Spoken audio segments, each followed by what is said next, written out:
A'udzubillahi minasyaitonirrajim. Bismillahirrahmanirrahim. Assalamualaikum warahmatullahi wabarakatuh. Qala Syekh Musannif rahimahullahu ta'ala wa nafa'ana wa iyyakum bi'ulumihi fid darain. Amin ya rabbal alamin. Berkata Syekh Musannif rahimahullahu ta'ala, adapun yang lebih daripada kadar memadai, maka ada padanya 3 kebinasaan. Ini kata ulama berkenaan keburukan orang yang terlalu kasih dan cinta kepada harta, sehingga kasih dan cinta kepada harta mereka berlebih-lebihan, melebihi daripada ukuran yang mencukupi. Sebab itu bila mana terlalu berlebih-lebihan kepada cinta dan kasih kepada harta, maka di sana ada keburukan. Ada keburukan jika melebihi ukuran daripada yang mencukupi.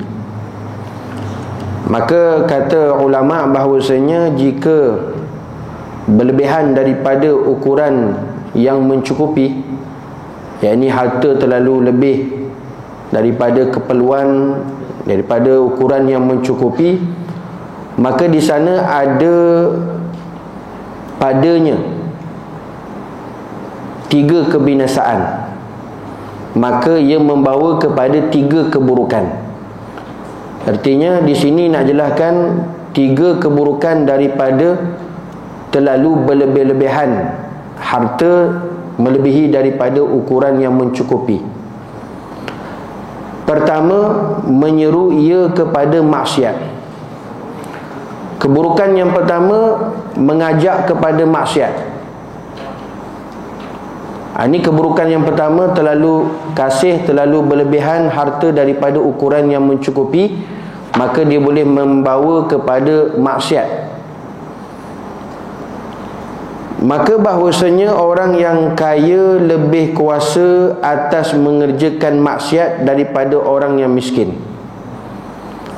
Sebab itu bila mana satu orang yang diberikan kelebihan harta yang banyak, orang yang kaya sebenarnya dia lebih mudah, dia lebih senang untuk melakukan maksiat berbanding dengan orang miskin. Ini fakta tuan-tuan. Disebut oleh ulama bahawasanya ini kesan keburukan daripada harta yang banyak, dan orang kaya biasanya dia lebih mudah dan lebih senang daripada jatuh kepada dosa maksiat berbanding dengan orang miskin. Dan setengah daripada memelihara daripada maksiat itu, bahawa tiada kuasa engkau mengerjakannya, dan sabar pada ketika kuasa itu lebih sukar, susah daripada sabar pada ketika lemah. Tak berupaya melakukan maksiat adalah termasuk daripada memelihara diri daripada maksiat. Satu orang yang tidak ada kemampuan, yang tak ada kuasa, maksudnya dia tak ada keupayaan. Dia tidak ada keupayaan, kemampuan dalam melakukan maksiat, sebenarnya itu termasuk daripada dia dapat memelihara diri dia daripada maksiat. Sebab tu contohnya orang ni susah, maka bila susah mungkin dari segi kemampuan dia untuk mudah melakukan maksiat tu susah, sebabkan kemiskinannya, hartanya tak banyak dan sebagainya, maka menyebabkan dia susah dan sukar untuk melakukan maksiat. Bila mana dengan sebab kesukaran dan keupayaan tersebut dia tidak dapat melakukan maksiat, sebenarnya dia termasuk daripada orang yang dapat memelihara daripada maksiat. Artinya apa tuan-tuan? Kemiskinan tu lebih baik daripada kaya dia. Sebab dengan asbab daripada kemiskinan dia susah, maka dia dapat elak daripada melakukan maksiat, daripada melakukan dosa, berbanding dengan orang yang banyak harta, hartanya berlebihan sampai tak tahu nak buat apa. dan dia kaya. Bahkan kadang-kadang orang yang kaya ni lebih mudah, lebih senang untuk melakukan maksiat berbanding dengan orang miskin. Sebab itu tuan-tuan, dalam kondisi kita ni, kadang-kadang kita tak berapa suka dengan apa yang ada, yang ditentukan oleh Allah Ta'ala pada kita hari ni. Contoh, kita tak berapa nak kaya, kita nak kaya. Dah kaya, nak kaya lagi. Kadang-kadang kita, tuan-tuan, secara tak sedar, kita tak redha dengan apa yang telah ditakdirkan oleh Allah Subhanahu wa Ta'ala. Sebab itu kadang-kadang apa yang ada pada kita, kadang-kadang kita nak lain daripada apa yang ada sekarang hari ini. Dan apa yang kadang-kadang yang kita suka sebenarnya belum tentu baik bagi kita sebenarnya. Dan kadang-kadang apa yang kita rasa tak baik bagi kita sebenarnya baik bagi kita. Sebab tu Allah Ta'ala sebut, wa asa an takrahu syai'an wa huwa khairul lakum. Kadang-kadang apa benda tu sebut kamu tak suka, tapi sebenarnya baik bagi kamu. Wa asa an tuhibbu syai'a wa huwa syarrul lakum. Dan kadang-kadang kamu suka benda tu, kamu suka perkara tersebut, tapi sebenarnya tak baik bagi kamu. Sebab tu Allah Subhanahu wa Ta'ala mengetahui hal keadaan kita. Maka sebagai kita redha dengan apa yang Allah Subhanahu wa Ta'ala tentu, maka kita terima hal keadaan, kondisi, hal keadaan kita yang telah ditetapkan oleh Allah Subhanahu wa Ta'ala. Sehingga kan menyebabkan, mungkin kalau kita kaya, terlalu banyaknya harta, senang, habis tuan-tuan, kuliah isyak terus tak datang, majlis taklim terus tak dapat nak duduk, umpamanya. Dah kaya dah tuan-tuan, asyik nak melancong ni tak sudah lah. Nak berjalan travel sana travel sini, contohnya lah. Berbanding dalam hal keadaan kita sekarang, walaupun macam ini, dapat juga belajar, dapat juga duduk dalam majlis taklim, dapat juga beramal, dapat juga pergi masjid, dapat juga tuan-tuan, dengan sebab tak terlalu banyaknya harta, kaya, dapat juga elakkan maksiat. Itu semua termasuk dapat memelihara diri daripada maksiat. Kadang-kadang kita tak nampak hikmah. Sebab tu kita kurangnya syukur dengan apa yang diberikan oleh Allah Subhanahu wa Ta'ala kepada kita. Sehingga kan kata ulama sampaikan begitu sekali, kadang-kadang dengan sebab kesusahan, dengan tak banyak hartanya, maka tidak kuasa ataupun tidak berkeupayaan untuk melakukan maksiat. Itu adalah termasuk daripada memelihara daripada maksiat. Walau bagaimanapun, kata ulama, sabar untuk melakukan maksiat ketika mempunyai harta ni adalah lebih sukar, lebih susah dibandingkan ketika tidak mempunyai harta. Harta banyak, duit banyak tuan-tuan, kaya, sebenarnya untuk sabar ketika mana tidak melakukan dosa, sabar ketika mana tak melakukan maksiat, tak kala mana harta banyak ni, dia sebenarnya lebih susah. Dia lebih susah dibandingkan ketika mana tak ada harta. Nak sabar tu tuan-tuan ketika harta banyak ni, nak supaya dihindarkan maksiat, dosa dan sebagainya, satu cabaran yang besar. Satu cabaran yang besar. Jangan cuba-cuba tuan-tuan. Tak apalah, cubalah, yang penting dia dapat juga jadi kaya, dia kata. Jangan, bila jadi kaya nanti lain cerita je. Panjang ceritanya tuan-tuan. Sebab itu bersabar untuk tidak melakukan maksiat, dosa ketika mana harta melimpah ruah ni, dia lebih sukar dibandingkan ketika yang tidak mempunyai harta. Dan kita kena tahu juga bahawa harta ni sebenarnya fitnah. Harta ni fitnah. Fitnah maknanya boleh menyebabkan kerosakan, boleh menyebabkan keburukan. Itu nama fitnah. Sebab tu tak kala mana zaman Allahumma salli ala sayyidina Muhammad, zaman Sayyidina Umar radhiyallahu ta'ala anhu, zaman Sayyidina Umar, pada beliau jadi khalifah yang kedua selepas Sayyidina Abu Bakar, Rom dan Parsi jatuh pada zaman Sayyidina Umar. 2/3 dunia di bawah jajahan pemerintahan zaman Sayyidina Umar.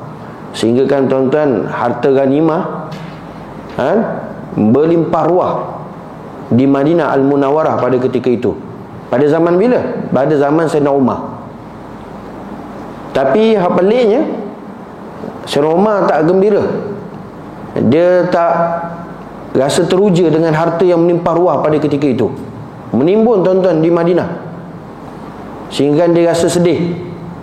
Dia sedih, sehingga kan pelik di kalangan sahabat-sahabat yang lain, sehingga kan mereka jumpa dengan Sayyidina Umar. Dia kata, wahai Umar, wahai Amirul Mukminin, patutnya kamu gembira. Pada zaman kamu lah nampak Islam makin berkembang, makin maju, makin luas, sehingga kan harta berlimpah ruah di Madinah. Jadi sepatutnya kamu gembira dengan hal keadaan harta yang banyak hari ini. Apa jawab Sayyidina Umar radhiyallahu ta'ala anhu? Dia kata, wahai sahabatku, ya betul, kita tengok pada hari ini, pada zaman aku, harta berlimpah ruah di Madinah, cukup banyak harta. Islam berkembang, meluas, sehingga banyak kita membeli harta-harta rampasan. Tetapi kena ingat, jika sekiranya harta yang banyak hari ini yang kita perolehi ini baik bagi kita, sudah tentu Allah Ta'ala bagi zaman pada kekasihnya Nabi Muhammad SAW. Dan jika sebenarnya kalau harta yang ada hari ini baik bagi kita, maka sudah tentu juga Allah Ta'ala beri kepada zaman Sayyidina Abu Bakar radhiyallahu ta'ala anhu. Tapi tidak diberikan pada ketika itu, sama ada kepada Nabi SAW. Begitu juga dengan zaman pemerintahan Sayyidina Abu Bakar radhiyallahu ta'ala anhu. Tapi harta berlimpah ruah sekarang Allah Ta'ala beri pada ketika zaman aku ini, maka pasti di sana aku terasa sesuatu di sana. Kalau tak di manage, tak di atur sungguh-sungguh harta ni tuan-tuan, maka dia boleh jadi fitnah, dia boleh jadi keburukan, dia boleh jadi leka, dia boleh jadi lalai dengan perintah-perintah Allah Subhanahu wa ta'ala. Sebab tu aku khawatir, aku tak gembira dengan harta yang banyak macam ni. Nampak tuan-tuan, sahabat, harta berlimpah ruah tak masuk dalam hati mereka, sekadar di tangan mereka saja. Siapa nak ambil silakan, siapa ada keperluan silakan, siapa yang berkehendak silakan ambil. Sebab harta mereka tuan-tuan, Nabi ajar tak masuk di hati, sekadar di tangan. Bila mana di tangan tuan-tuan, maka mudah ditasarruf, mudah untuk diuruskan dan sebagainya. Berbanding di hati, kalau di hati ni orang duk minta, kita nak bagi, nak keluarkan tu sayangnya ada, kasihnya ada. Bila kasih sayangnya ada, harta ni dia payah sikit tuan-tuan, nak buat kebajikan, nak buat amal soleh dan sebagainya. Sebab itu kata ulama, bersabar untuk tidak melakukan maksiat ketika mana ada harta banyak ni, dia sebenarnya lebih susah berbanding ketika mana tidak mempunyai harta. Tuan-tuan muslimin hadirin yang dirahmati Allah. Dan yang kedua iaitu keburukan orang yang berlebih-lebihan harta ini. Apa keburukan yang kedua? Bahawa menyeru ia kepada bersedap-sedap dengan segala yang harus dan yang halal. Keburukan yang kedua, terlalu banyaknya harta melebihi daripada ukuran yang mencukupi, iaitu mengajak untuk suka tuan-tuan bersonok-sonok dengan yang harus, dan juga yang halal.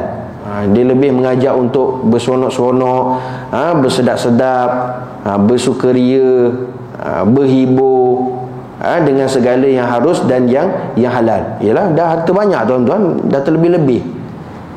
Kereta terlebih, rumah terlebih, motor terlebih, duit terlebih, semua terlebih.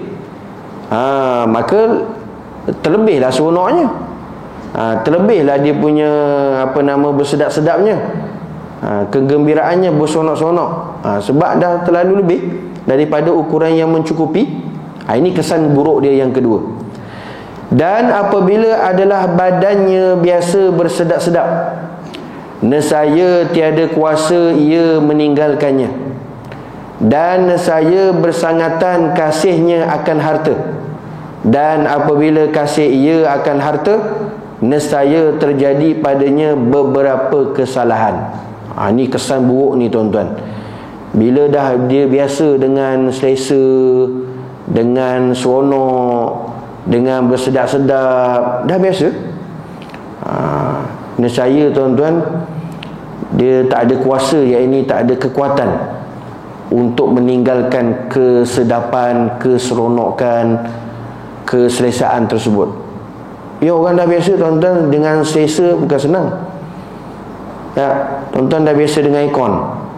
Sekali kena duduk kelas tak ada aircon, bila ustaz ni nak habis. Dia dah biasa dengan selesa macam itulah tuan-tuan.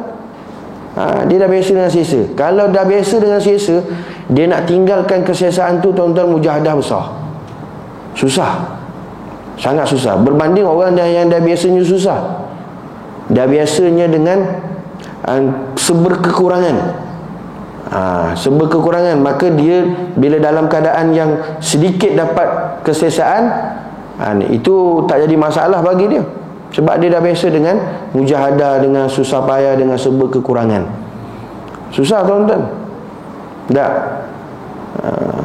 Macam contoh, kita kalau hari ni tak belajar-belajar, susah payah tuan-tuan, tak belajar-belajar dengan keadaan mujahadah, tak belajar-belajar dalam keadaan yang serba kekurangan, kalau kita jadi duyufur rahman, tetamu Allah tu, sama ada buat umrah ataupun haji lagi pula tuan-tuan, dengan hal keadaannya ramai, bersesak-sesak, panas, serba kekurangan. Bukan ya tuan-tuan, bukan senang.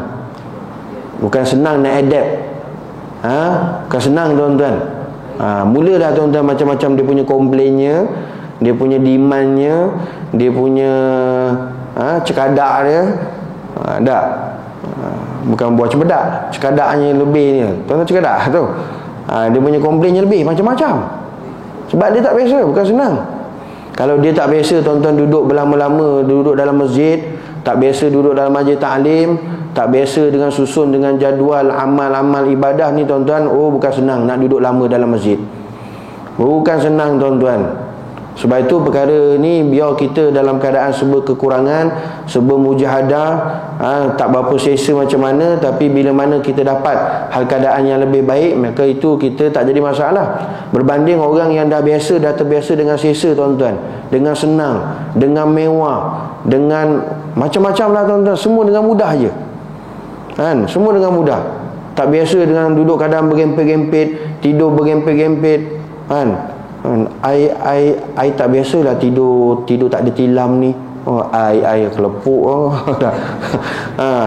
Ini takkan macam ini takkan macam ini mulalah tuan-tuan, bukan senang. Mujahadah tu ujian. Tak? Mula dia komplain, macam-macam komplain tuan-tuan. Macam-macam komplain. Sepatutnya kan macam ini. Sepatutnya macam ini. Kita ni bila jadi duyufur rahman ni tuan-tuan kena faham, kita ni tetamu Allah. Bila kata tetamu, Allah Ta'ala ikut dia lah, dia nak layan kita macam mana. Tetamu ni dia ikut je tuan-tuan, akur je. Tapi dia tak faham, dia bawa segala jawatan dia, pangkat dia, harta dia, bila jadi tetamu Allah Subhanahu Wa Ta'ala. Bila kata tetamu tuan-tuan, terpulang tuan rumah nak layan kita tang mana, cara macam mana, keadaannya macam mana, itu terpulang pada tuan rumah. Begitulah tuan-tuan hal keadaan kita. Sebab tu kita kena memahami dalam situasi hal keadaan kita ni. Sebab tu impak keburukan orang yang dah biasa dengan keadaan bermewah-mewah, bersedap-sedap, berseronok, selesa dan sebagainya, dia bila dapat kurang sikit tuan-tuan, dia agak payah.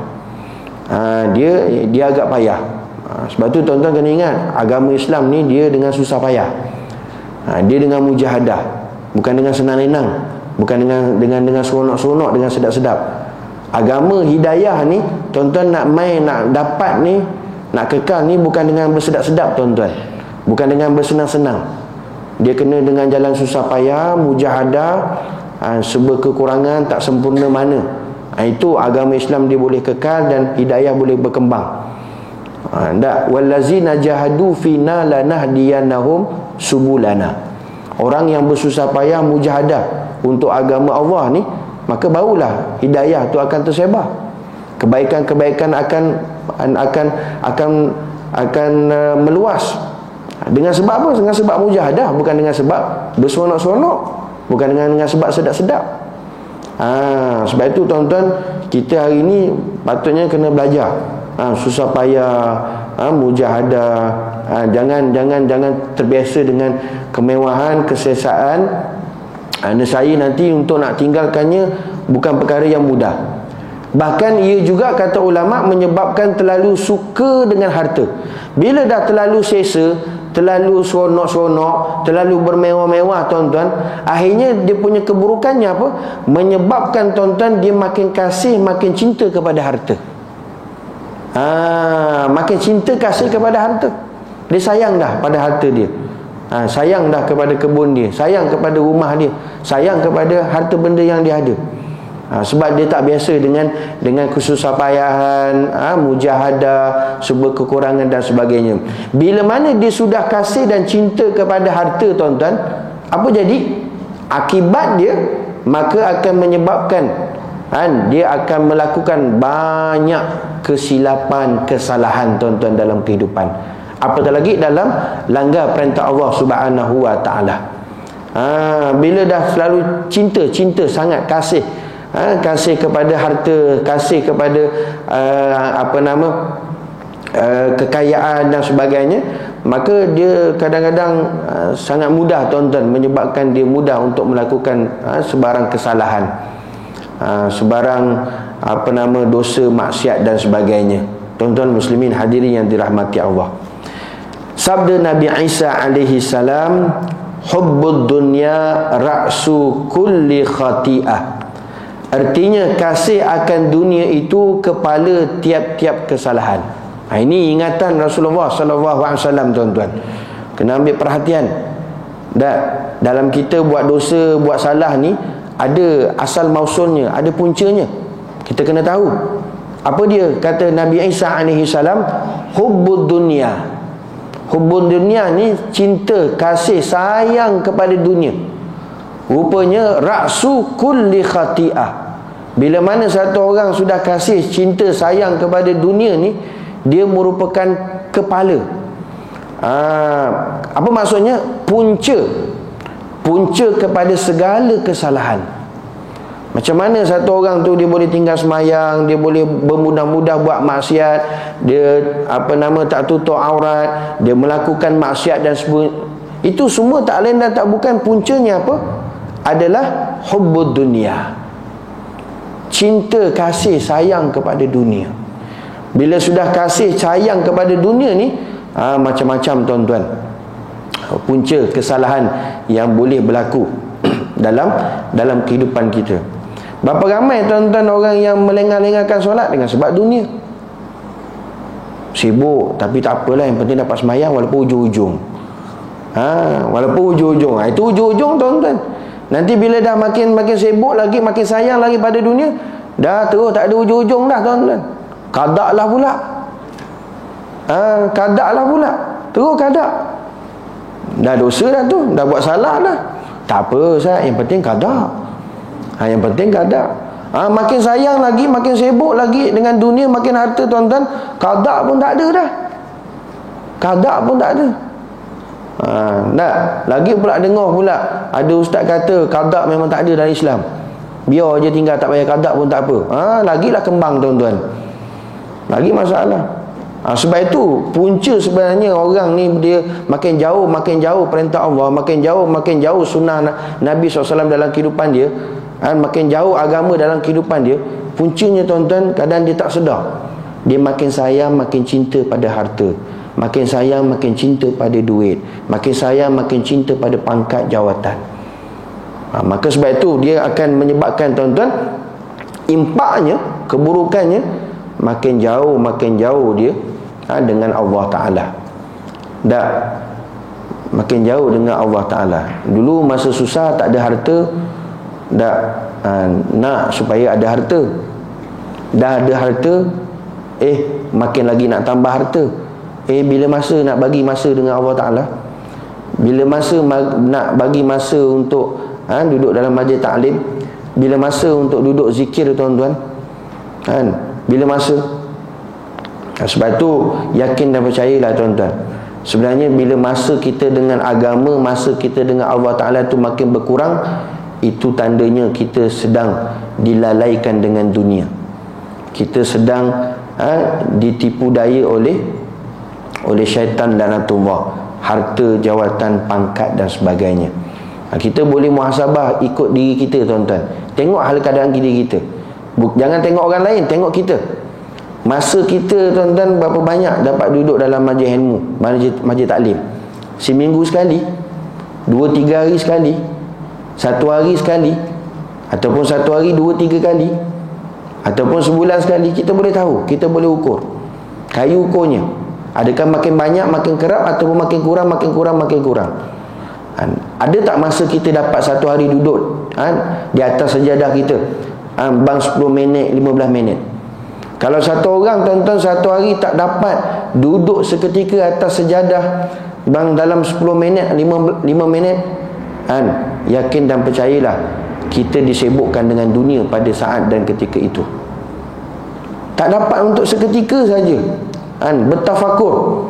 Sebab tu kata Imam Ghazali rahimahullah ta'ala, kita kena ada masa dalam 1 hari, paling tidak pun seketika 5 minit 10 minit dapat duduk tuan-tuan, bersorang-sorangan, bertafakur dengan Allah subhanahu wa ta'ala. Kalau tak dapat, kena dapatkan. Kena dapatkan tuan-tuan.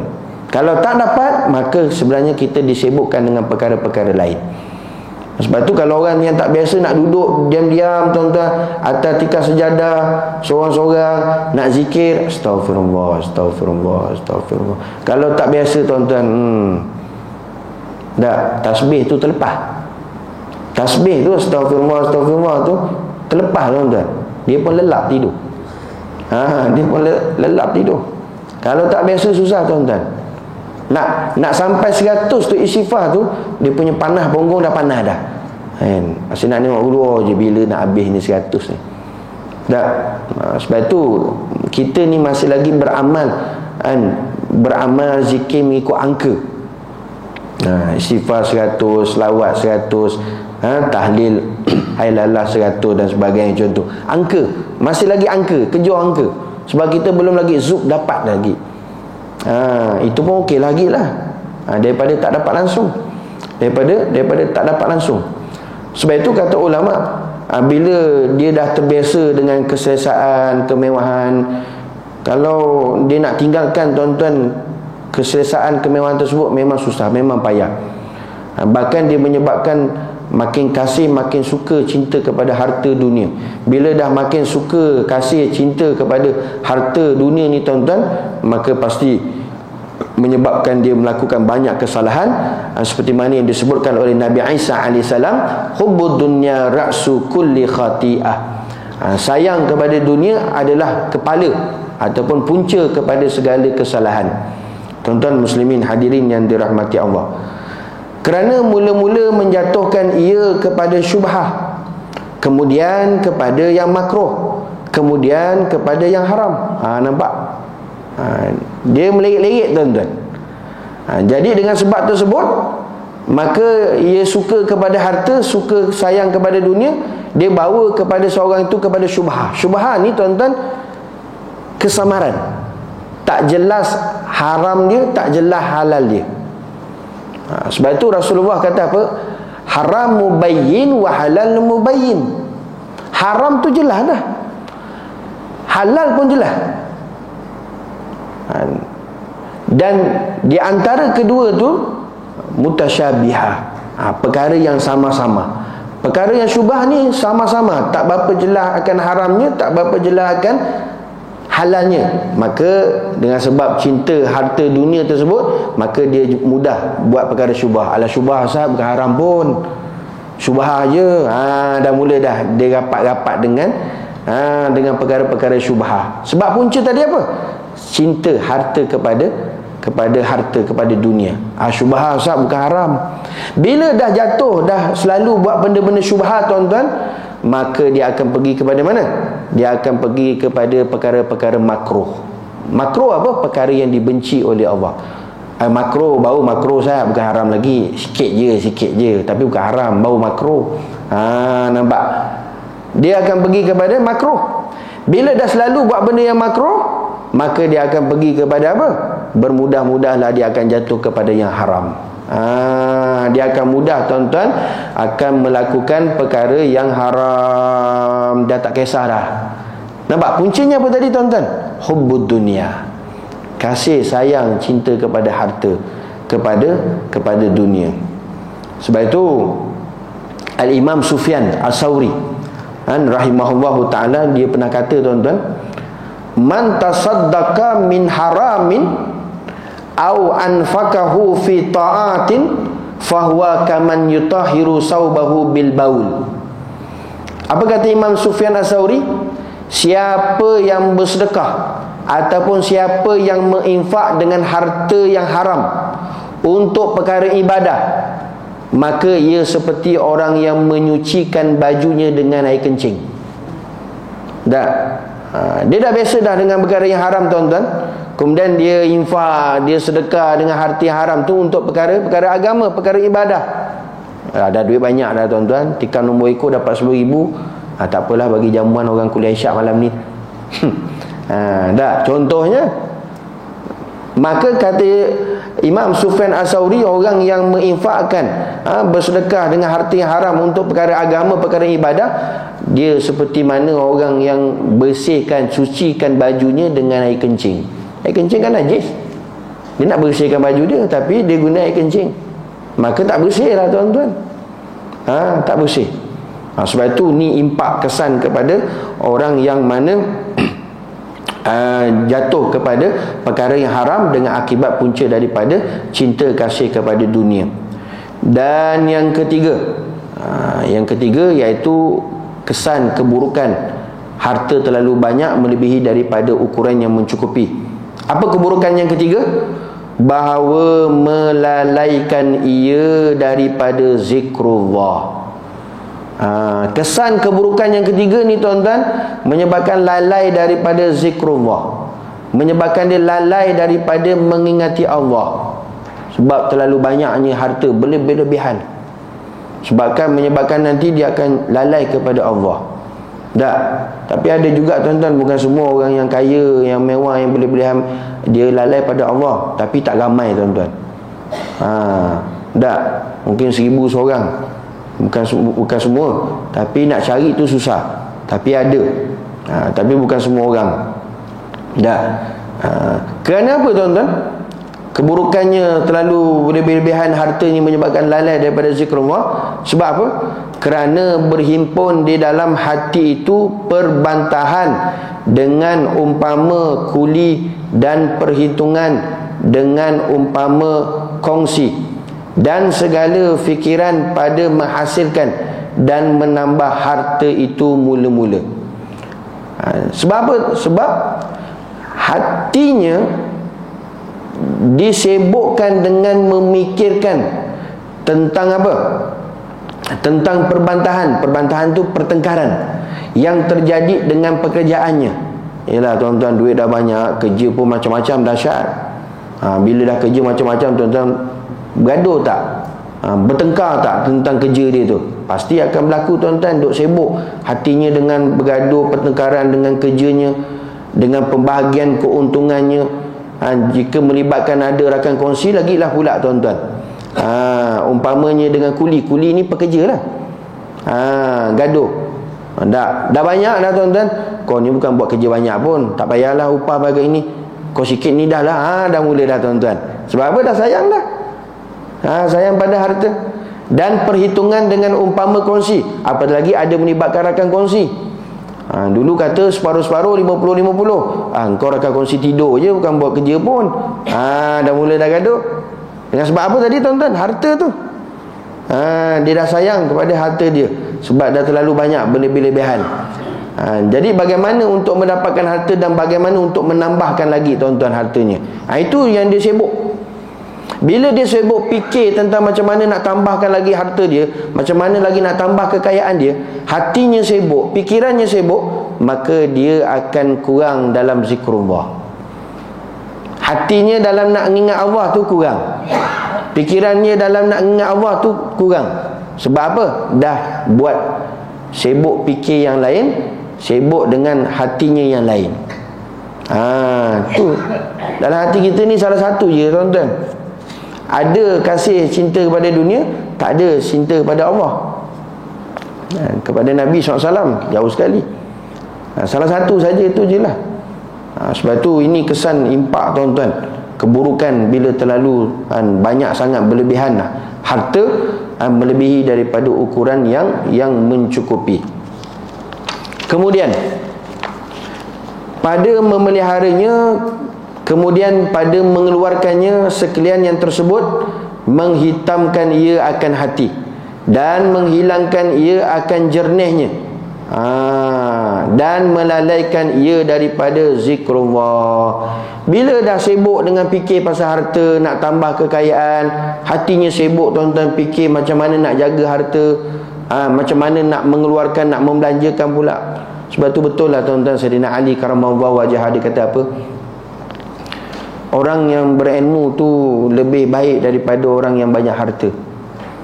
Orang yang berilmu, ilmu yang jaga dia. Orang yang berharta, dia yang jaga harta, bukan harta yang jaga dia. Dia sibuk macam mana nak fikir harta dia, nak urus harta dia, nak belanjakan hartanya. Tuan-tuan tak percaya, tanya orang yang banyak kebun, banyak tanah. Agak-agak dia tenang ke, tuan-tuan, duk fikir dah, sibuk fikir. Habis durian aku siapa yang curi ni, macam mana nak buat pagar, macam mana nak buat macam-macam, sebab nak jaganya tu susah. Sebab tu orang ada ilmu, ilmu yang jaga dia. Tapi kalau orang ada harta, kata Sayyidina Ali apa dia? Bukan dia yang jaga harta, bukan harta yang jaga dia, dia yang kena jaga harta. Dia yang kena sibuk-sibuk, tuan-tuan, nak kena jaga harta dia. Bila hati duk sibuk fikir tentang harta, maka kuranglah dia fikir tentang Allah, kuranglah dia untuk zikrullah. Jadi semua perkara ni, tuan-tuan, boleh menyebabkan apa? Hati tu jadi hitam. Na'udzubillah. Punca hati tu hitam bila banyak fikir kepada dunia, bila banyak fikir kepada harta. Tak. Sebab tu, tuan-tuan, hari ni kita kena belajar-belajar, fikir agama, fikir ilmu, fikir iman, fikir akidah kita, fikir amal kita. Maka nak jernihkan hati, tuan-tuan, kena tukar daripada fikir dunia kepada fikir agama, supaya hati kita jernih, dilimpahi oleh nur, cahaya oleh Allah Subhanahu wa ta'ala. Maka sebab hati tu hitam, maka sebab banyak nak duk fikir dunia, banyak nak duk fikir jawatan, banyak duk fikir pangkat, rebut jawatan, kan? Jawatan pengurusi masjid pun berebut, bergaduh. Saya tanya juga, berapa puluh ribu gaji allowance pengurusi masjid ni, nak berebut ni. Bukan apa pun, nak gah namanya. Haji pengurusi masjid ni, saya lah pengurusinya. Berebut, tuan-tuan, jawatan. Orang yang rebut jawatan, rebut pangkat, fikir terlalu banyak harta dunia ni, sebab kepada hati tu hitam. Hati tu hitam. Na'udzubillah, tuan-tuan. Dan menyebabkan apa? Hilangnya kejernihan hati. Nur hati tu tak ada, tuan-tuan. Dan menyebabkan lalai daripada zikrullah, lalai daripada mengingat Allah. Nak istighfar bang 3 kali pun tak sempat, nak selawat 10 kali pun tak sempat. Berat, tuan-tuan. Ini memang kena muhasabah. Bila kita dah jauh, dah kurang ingat pada Allah Ta'ala, kurang istighfar, kurang selawat, kurang kita zikrullah, kurang kita tasbih, maka itu sebenarnya kita disibukkan dengan perkara-perkara dunia, harta, pangkat dan sebagainya, tuan-tuan. Muslimin hadirin yang dirahmati Allah Subhanahu wa ta'ala. Ini akibat impak, tuan-tuan. Hati hitam, nur, cahaya tu hilang, dah tak jernih dah, tuan-tuan, dan menyebabkan dia lalai daripada zikrullah. Zikrullah. Nak jaga hati supaya sentiasa lembut ni bukan senang. Bukan senang, tuan-tuan. Nak jaga hati supaya lembut ni, supaya subur ni, supaya hidup ni bukan senang. Banyak kena selalu kerap duduk dalam majlis taklim, majlis ilmu, supaya hati ni hidup. Sebab kalau 3 hari saja, tuan-tuan, kita tak dengar hadis, kita tak duduk dalam majlis taklim, majlis ilmu, hati kerah. Bukan 3 bulan je, 3 hari je. 3 hari je dah, hati dah mula kerah dah. Hati dah mula kerah. Sebab tu nak jaga kesuburan, kelembutan kehidupan hati tu cabarannya besar. Cabarannya besar. Sebab tu ulama-ulama tuan-tuan, dia cukup jaga zikir ya hayyu ya qayyum la ilaha illa anta. Yang saya sebut itu amalan untuk supaya hati tu hidup, hati tu subur. Satu hari tuan-tuan, kan, satu hari berapa kali? 40 kali zikir ya hayyu ya qayyum la ilaha illa anta. Ya hayyu ya qayyum la ilaha illa anta. Satu hari 40 kali zikir tersebut. Ulama buat tu. Ulama buat sebab dia takut hatinya kerah. Hati kerah tuan-tuan semua mantul. Hilang jernih wajahnya, hilang nur pada wajahnya. Sebab apa? Hati tu kerah. Sebab tu ada masa tuan-tuan jaga zikir supaya hati tu sentiasa hidup, subur, lembut. Ya hayyu qayyum la ilaha illa anta sebanyak 40 kali satu hari. Tuan-tuan muslimin hadirin yang dirahmati Allah, seperti firman-Nya Allah Subhanahu wa taala, alhaakumut takatsur hatta zurtumul maqabir. Artinya, melalaikan akan kamu daripada mengerjakan amal ibadah oleh bermegah-megah dengan harta. Nampak? Dengan sebab kita duk megah-megah kumpul banyak harta ni tuan-tuan, menyebabkan kita duk lalai kepada Allah Subhanahu wa taala. Dan anak dan lainnya, hingga ziarah kamu akan perkuburan. Jadi kata Allah Ta'ala, alhaakumut takatsur, kamu telah dilalaikan oleh perbuatan sebab berlumba-lumba, mendapatkan harta sebanyak-banyaknya, harta benda, anak pena, pangkat, pengaruh, jawatan dan sebagainya. Hatta zurtumul maqabir, sehingga kamu masuk dalam lubang kubur. Tak sedar tuan-tuan, rupanya dah masuk lubang kubur dah. Dia punya sibuknya dengan harta, dia sibuk dengan anak, dia sibuk dengan pangkat, dia sibuk dengan jawatan, sibuk dengan cari pengaruh, sampaikan dia mati tuan-tuan. Hatta zurtumul maqabir, sampai dia masuk lubang kubur. Na'udzubillah, kalau dah sampai tahap begitu, ya Allah, maka tak adalah peluang lah tuan-tuan untuk kita sempat taubat sebelum kita mati. Kita nak sebelum kita mati kita sempat taubat. Taubat qablal maut. Kita minta pada Allah, ya Allah, berilah aku kesempatan untuk taubat sebelum kita mati. Sebelum kita mati sempat untuk kita bertaubat kepada Allah Subhanahu wa taala. Sebab tu tuan-tuan, salah satu ubat untuk kita putuskan cinta dunia, kasih harta, pangkat, jawatan ni semua tuan-tuan, salah satu amalan dia apa? Rajin duk ziarah kubur. Sebelum kita masuk lubang kubur, rajin ziarah kubur tuan-tuan. Itu yang memutuskan kesedapan dunia. Masalahnya orang kita tak rajin nak ziarah kubur. Tak rajin tuan-tuan. Itu pun setahun sekali, raya je. Tak rajin. Sebulan sekali pun tak. Seminggu sekali pun tak. Tak rajin. Lagi pula sekarang bila nak ziarah kubur, dah orang kata kita sembah kubur pula. Kita ni kuburiun. Jadi masalah lah pula. Bagus tuan-tuan, dia menjernihkan hati, melembutkan hati, menghilangkan kesedapan dunia. Ziarah kubur. Ziarah kubur.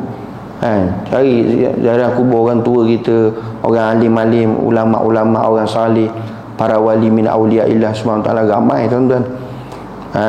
Semua ada impak ni. Bila kita ziarah kubur tersebut, semua kita dah tak jadikan amalan dah, seminggu sekali ataupun sebulan sekali untuk kita ziarah kubur. Itu dia punya antara ubat untuk kita putuskan kesedapan dunia. Artinya hingga kamu mati. Alhaakumut takatsur hatta zurtumul maqabir. Dia punya sibuk dengan pangkat, dunia, jawatan sampai dia mati tuan-tuan, dan ditanam kamu di dalam kubur. Sampai baru sedar. Sebab tu Nabi kata apa? Iza mata ibnu Adam intabah. Bila manusia ni dia sedar tuan-tuan? Bila dia mati. Bila dia mati baru dia sedar. Itu malang dah, musibah dah. Bila mati saja intabah baru dia sedar. Sebab tu bila kita sedar sebelum kita mati itu bagus. Sedarlah sebelum kita mati. Itu bagus tuan-tuan. Kalau dah mati baru sedar, Allah, tak ada faedah dah. Ketahui olehmu bahawasanya makna kikir itu menegah barang yang mewajib akan dia oleh syarak atau maru'ah. Wallahu a'lam. Sampai situ dulu. Dah habis dah tuan-tuan cerita tentang kesan kasih kepada harta, pangkat, jawatan, dunia. Kita masuk nanti apa yang disebutkan makna kikir, apa keburukan sifat kedekut, apa kesannya bila mana orang terlalu kasih pada harta menyebabkan dia kedekut, apa dia punya keburukannya. InsyaAllah kita sambung pada pertemuan yang akan datang. Mudah-mudahan Allah SWT sentiasa menguatkan iman kita, menambahkan amal salih ibadah kita. Mudah-mudahan Allah Ta'ala berikan kita taufik dan hidayah, sentiasa pimpin, pandu kita tuan-tuan dalam perjalanan hidup kita ini untuk sampai ke hadratillah subhanahu wa ta'ala. Cabarannya besar. Untuk sampai kepada ma'rifatullah, hati kena bersihkan daripada pangkat, jawatan, harta, dunia, makhluk dan sebagainya. Barulah sampai kepada hadratillah, sampai kepada ma'rifatullah. Jadi selagi mana kita berikan nyawa hidup oleh Allah Ta'ala, sentiasa kita kena bersihkan hati kita daripada selain daripada Allah Subhanahu Wa Ta'ala, sampailah mudah-mudahan kita mati dalam keadaan husnul khatimah dan akhirat kita dimasukkan ke dalam syurga oleh bersama dengan baginda Rasulullah sallallahu alaihi wasallam. Allahumma amin, amin ya rabbal alamin. Mudah-mudahan kita dapat amal dan sampaikan serta bermanfaat. InsyaAllah kita sampai situ dulu tuan-tuan. Panjang umur, kita jumpa nanti pada pertemuan yang akan datang. Wallahu a'lam. Hadza wabillahi taufiq wal hidayah. Wassalamualaikum warahmatullahi wabarakatuh.